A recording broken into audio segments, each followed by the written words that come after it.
Hai semuanya, balik lagi sama aku, si penakut yang suka cerita horor. Malam ini aku mau cerita lagi nih, bukan cerita dari aku, tapi dari salah satu teman kita. Dan namanya sebenarnya bukan ini ya, dia minta disamarin. Jadi biar gampang, kita panggil aja dia Gading. Gading ini orang biasa.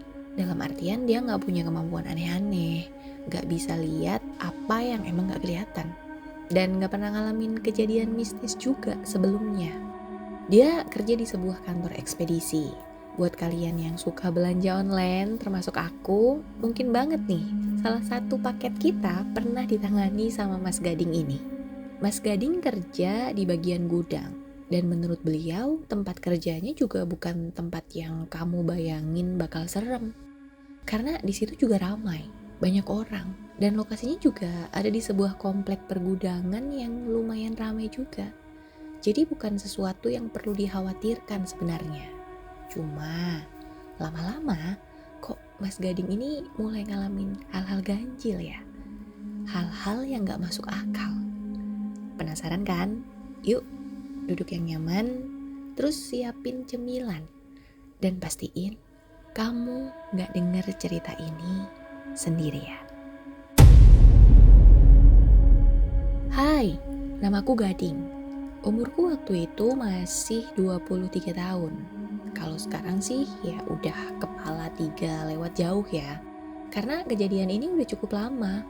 Mungkin di tahun-tahun bisnis online mulai ramai. Kalau nggak salah di tahun 2010-an. Nah, saat bisnis online mulai ramai, ekspedisi-ekspedisi pengiriman juga mulai ramai. Cuma waktu itu emang belum sebanyak sekarang. Intinya dulu aku kerja di salah satu ekspedisi lah. Posisiku di situ bagian sortir paket. Dan kerjaanku juga cukup simpel sebenarnya. Kayak scan barcode, cocokin alamat, terus mindahin paket ke rak atau ke troli sesuai jalurnya. Udah. Dan bagianku ini kena shift pagi dan shift malam.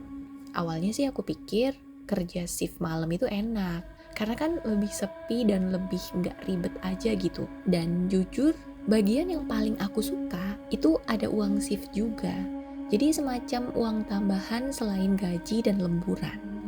Buat anak usia 23 tahun yang masih ngekos dan hidup pas-pasan, ya siapa sih yang nolak, iya kan? Kalau shift pagi, gudang cukup ramai. Mungkin adalah sekitar 20 orang, termasuk kurir yang mondar-mandir datang dan pergi ambil paket. Tapi kalau shift malam, paling banyak itu 3-5 orang aja. Itu pun mencar-mencar. Ada yang di area sortir, ada yang di area loading, dan ada juga yang di admin. Tapi ya udah aja, semua berjalan normal. Tempat kerjaku itu ada di sebuah kawasan pergudangan, dan kawasannya itu udah agak lama, bukan yang baru dibangun gitu. Di sana gudangnya banyak, tapi nggak semuanya kepake. Jadi emang ada beberapa gudang yang kosong, bahkan lebih banyak yang kosong sih daripada yang isi. Katanya dulu di daerah situ emang sering banjir. Kayak kalau musim hujan, air itu suka naik sampai masuk area gudang. Jadinya banyak perusahaan yang akhirnya cabut dan gak mau nyewa lagi. Padahal katanya dulu kawasan ini tuh kayak primadonanya pergudangan, selalu full dan ramai. Perusahaan-perusahaan juga kayak berlomba-lomba nyewa dan beli gudang-gudang di sini. Tapi sekarang ya hanya tinggal beberapa gudang aja yang masih jalan. Salah satunya gudang tempat aku kerja. Kalau siang rasanya biasa aja, rame-rame aja. Karena kan banyak truk yang keluar masuk ya. Banyak orang juga, intinya rame lah. Tapi kalau udah mulai sore nih, emang kerasa banget sepinya. Apalagi kalau malam, sepi banget. Dan lagi, gudang tempat aku kerja ini lumayan ujung letaknya. Jadi cukup jauh dari gerbang utama dan jalan gede. Dan setahu aku juga dari beberapa gudang yang masih dipakai, hanya gudang tempat kerjaku aja yang ada shift. Selain itu, di gudang-gudang lain, karyawannya jam 4 atau jam 5 udah balik.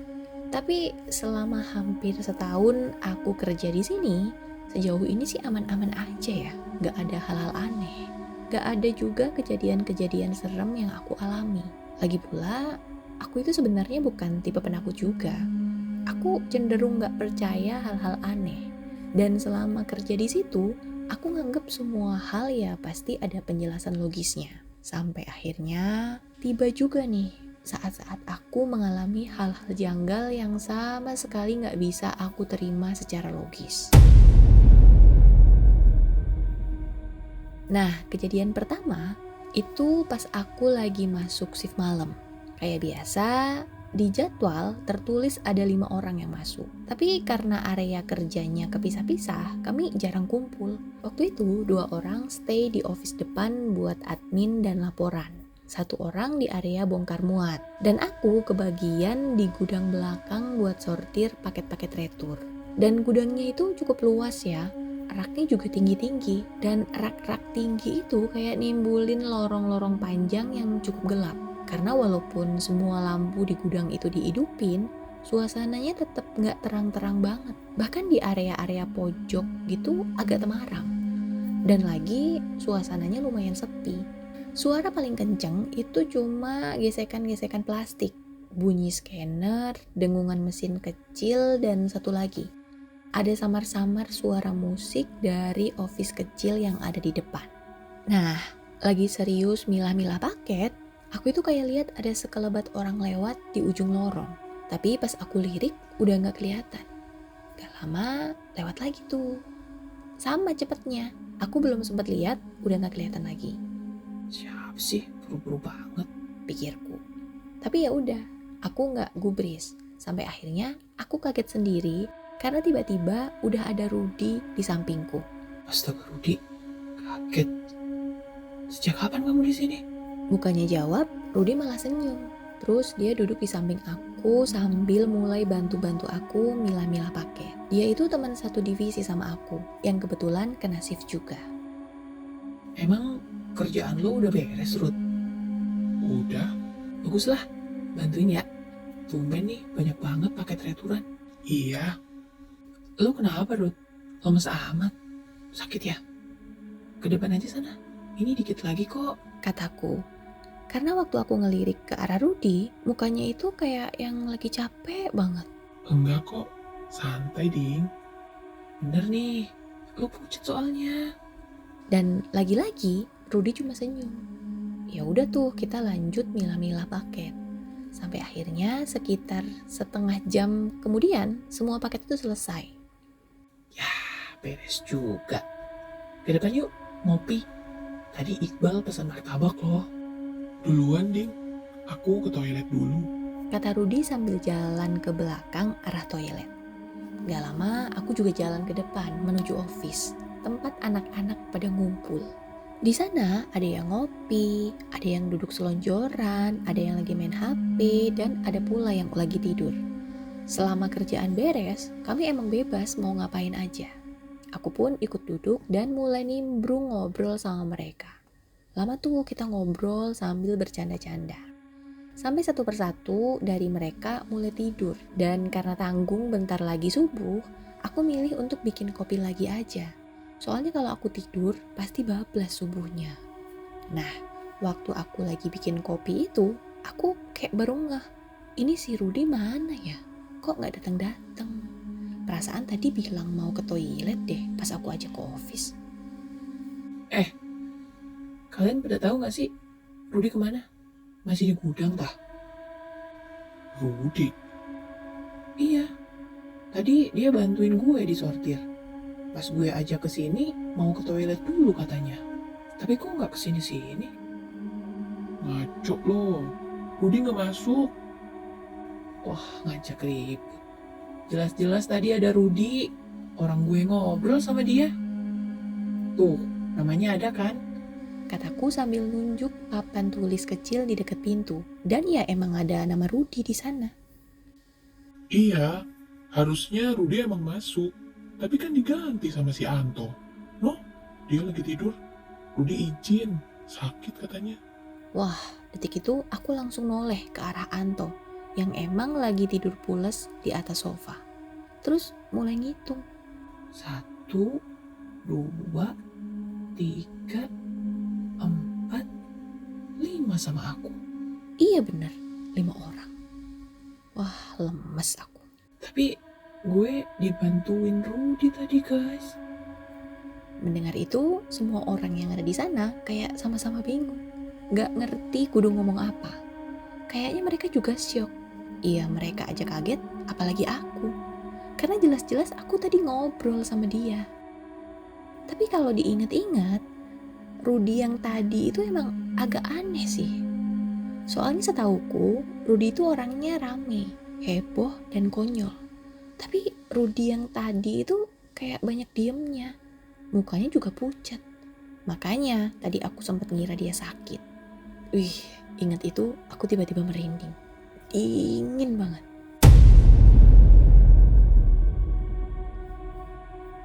Dan setelah kejadian Rudy, jujur aja, aku jadi agak lebih waspada kalau kerja sendirian di gudang.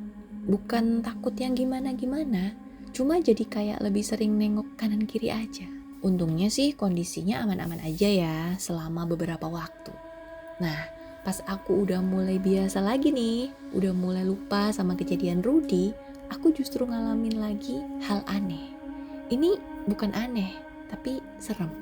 Jadi, sejak kejadian Rudy itu, kalau pas shift malam, aku seringnya kerja sambil pakai headset. Tapi di satu telinga aja. Bukan buat denger musik keras-keras sih, tapi biar nggak terlalu kerasa sepinya gudang. Malam itu, aku lagi-lagi kebagian ngecek ulang paket retur di lorong yang sama. Dan kebetulan ada beberapa paket yang harus aku cari. Jadi ini tuh returan dari satu toko yang sama gitu. Niatnya mau aku kumpulin, karena kata sellernya dia itu mau ambil ke gudang besok pagi. Ya udah tuh, aku mulai ubek-ubek paketnya. Aku cocokin tuh nomor resi satu persatu, biar nggak salah. 307 Hah? 28? Suara siapa tuh? Kataku.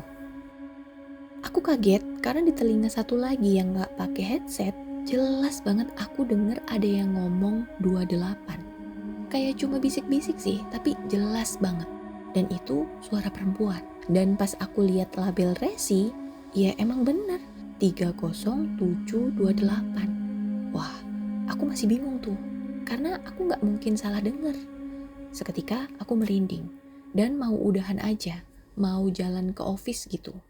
Tapi di lorong rak depanku, samar-samar aku itu ngeliat macam ada kaki uncang-uncang gitu. Jadi kayak ada yang lagi duduk di rak paling atas dan kakinya lagi uncang-uncang.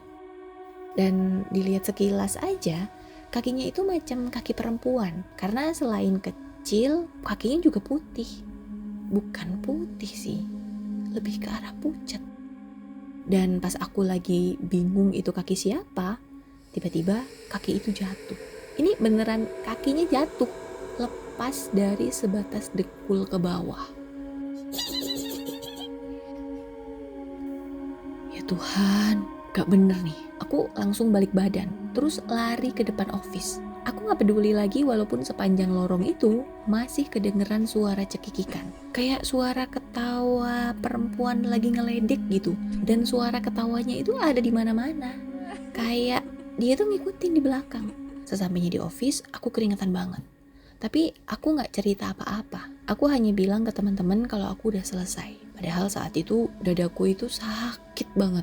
Jantungku itu kayak kenceng banget deg-degannya. Seumur-umur kayaknya baru ini aku ngalamin kejadian serem kayak gini. Terus, apakah teror selesai? Belum teman-teman. Masih ada lagi nih.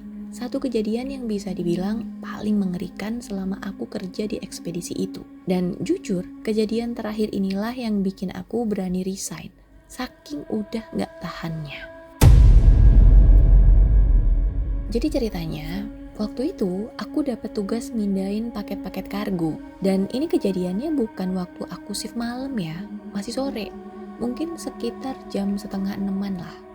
Kebetulan aku emang lembur hari itu. Karena waktu-waktu itu pengiriman emang lagi lumayan overload. Pokoknya semua teman-temanku lagi sibuk banget lah.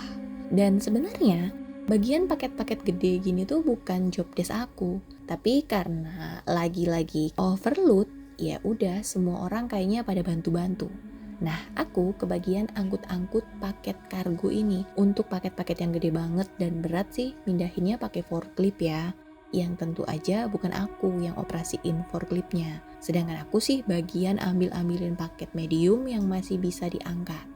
Paket-paket kargo ini diletakkan di satu area yang cukup luas. Raknya juga gede karena paketnya pun mayoritas gede-gede semua.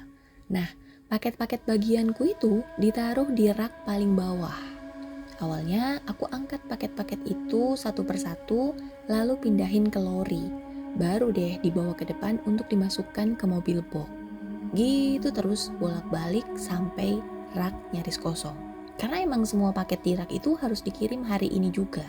Sampai akhirnya aku ambil paket terakhir. Tapi sebelum benar-benar nganterin paket itu ke depan, aku ngedarin pandangan dulu ke seluruh area rak untuk mastiin kalau nggak ada yang ketinggalan. Nah, ternyata di bagian pojok rak kedua yang ada di ujung ruangan, itu ada satu paket yang ketinggalan. Paketnya nggak gede banget sih, tapi agak panjang. Kemungkinannya sih masih bisa lah keangkat sama aku. Ya udah tuh, aku jalan ke sana. Dan karena paket ini ada di rak tingkat kedua, aku harus pakai tangga. Aku ambil tangga, lalu aku kunci rodanya, terus mulai nyoba ambil paket itu. Sekilas paketnya normal, panjang dan warnanya putih agak kusem, kayak karung lah. Nah, waktu aku tarik, paketnya itu agak berat, tapi masih bisa ketarik. Ya udahlah, aku tarik makin kenceng. Tapi mendadak aku lepasin paket itu. Karena kok agak aneh. Kenapa? Yang pertama, tangan bekas aku narik paket itu basah.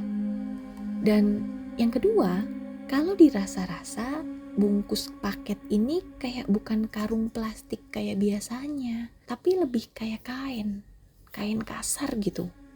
Dan waktu aku cium tangan yang basah itu, baunya anyir, amis, dan aduh gak enak banget lah. Saking gak enaknya, aku nyaris muntah.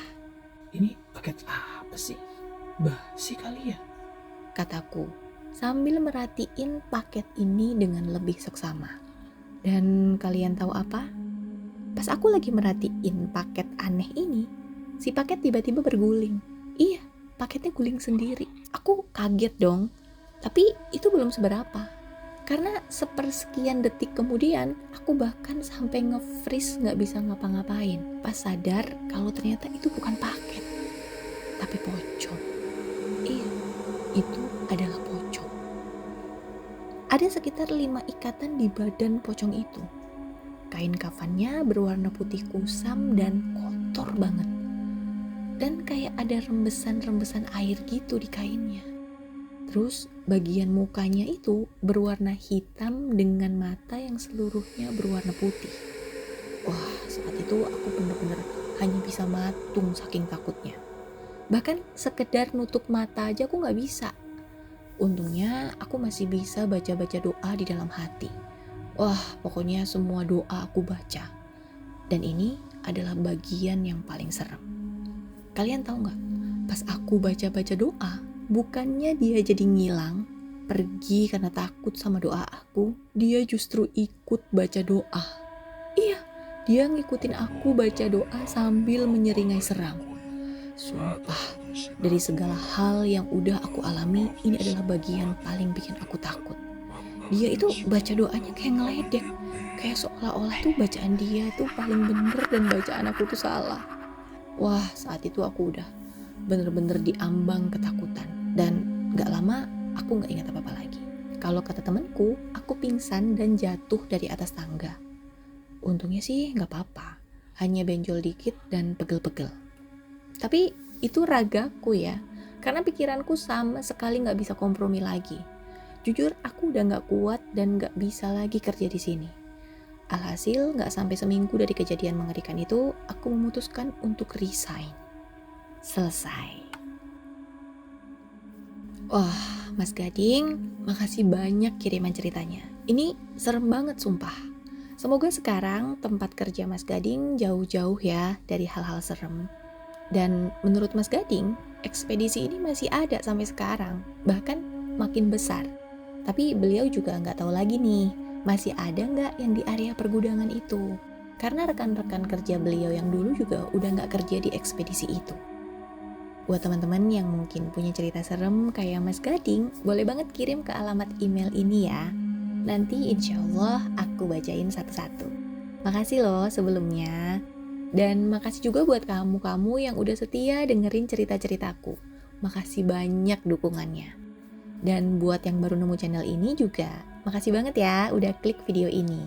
Selamat datang juga di channel aku, si penakut yang suka cerita horor. Kalau kalian suka dengan channel ini dan gak mau ketinggalan kalau aku upload cerita baru, silahkan di-subscribe. Kritik dan sarannya juga aku tunggu.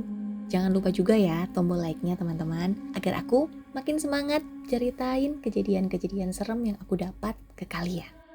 Sehat-sehat terus ya semuanya. Sugeng Dalu.